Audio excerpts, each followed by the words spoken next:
the first major steps were taken to bring forth an atomic bomb, an awesome power unknown to previous civilizations. The story began back in 1939 when Albert Einstein wrote a letter to U.S. President Franklin Roosevelt, warning him that Germany was engaging in research to split the atom and design an atomic bomb of their own. Roosevelt's response to Einstein was to authorize one of the largest and most secretive operations ever, the Manhattan Project. The Manhattan Project. The Manhattan Project was one of the biggest secrets the Americans had in the 20th century.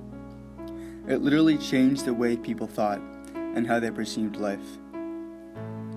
Through a $2 million expense, the United States created a weapon to end World War II. The weapon was the atomic bomb, and because of its existence, there was and is always a threat that one or more countries would rise up and start bombing others. In 1941, a now renowned scientist, Robert Oppenheimer, became the leading scientist in the Manhattan Project, which aimed at controlling atomic energy to use for the Allied forces. The process they used was called fission, and it split atoms in the hopes to create an explosion of some kind. The creation of the bomb helped the scientific community grow at an alarming rate, and within the next 3 decades, the United States had landed on the moon.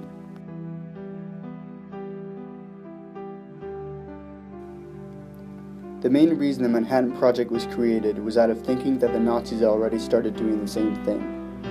The American government felt the need to begin working towards researching and experimenting with fission. Fission is a process the scientists use to split atoms. They were forced to expend as many resources as needed to see the project through. The main material they used was a form of uranium called uranium-235. In the beginning, the budget for the project was around $6,000, but soon the researchers and the national government realized that it would take much more money to fund such a large-scale endeavor. In 1945, by the time the project was finished, the government had expended around $2 million, or $26 billion today. This money funded supplies and manpower needed to create the most destructive weapon in human existence to this day.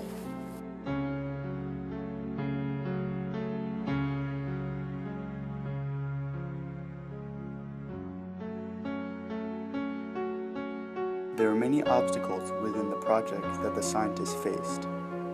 The bomb the scientists created was enormously powerful and used a small percentage of pure uranium-235 they created. The properties of pure uranium-235 were somewhat unknown, as were those of plutonium, an element that had only just been discovered in February 1941 by Seaborg and his team. The scientists needed a controlled environment because the elements they were dealing with were very much unknown at the time.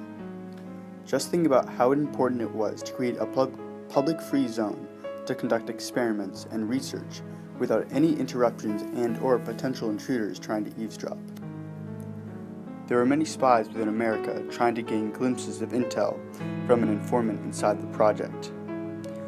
But the project was taken with such extreme caution that many outsiders were unable to glean information from it. One question they had was, what could be used to trigger the bomb to go off? What sorts of metals were needed to protect the internals? Could a nuclear explosion burn the atmosphere? Many even wondered whether the bomb would even work. The scientists worked feverishly in fear that the Germans were developing a nuclear weapon and would have it ready before the United States.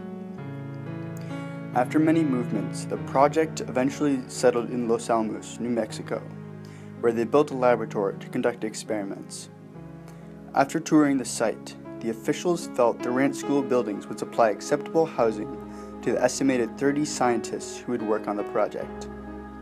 Little did they know, the town would grow to more than 6,000 residents during the war, causing constant shortages of housing and water.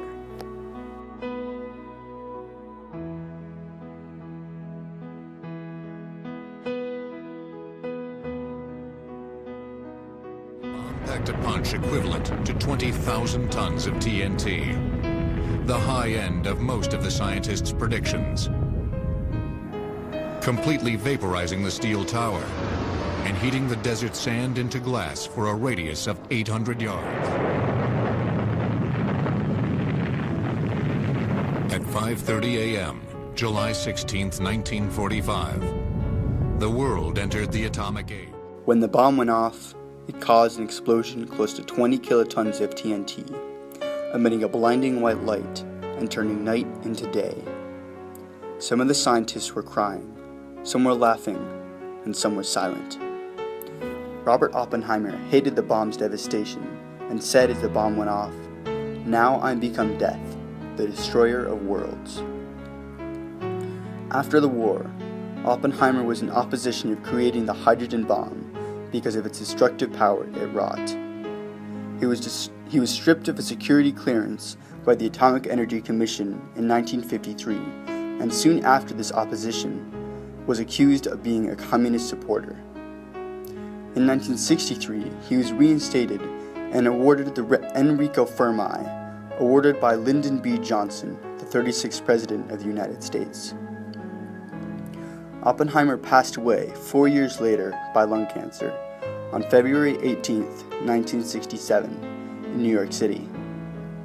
Apart from his passing and hate for his creation, Oppenheimer, through his own accomplishments, helped continue mankind's advance toward technological greatness, helping our race flourish. I have been asked whether, in the years to come, it will be possible to kill 40 million American people in the 20 largest American towns by the use of atomic bombs in a single night. I am afraid that the answer to that question is yes. I have been asked whether there are specific countermeasures against the atomic bomb. I know that the bombs that we make in Los Alamos cannot be exploded by such countermeasures. I do not think there is any foundation for the hope that such countermeasures will be found. I have been asked whether there is hope for the nation's security in keeping secret some of the knowledge which has gone into the making of the bombs. I am afraid there is no such hope.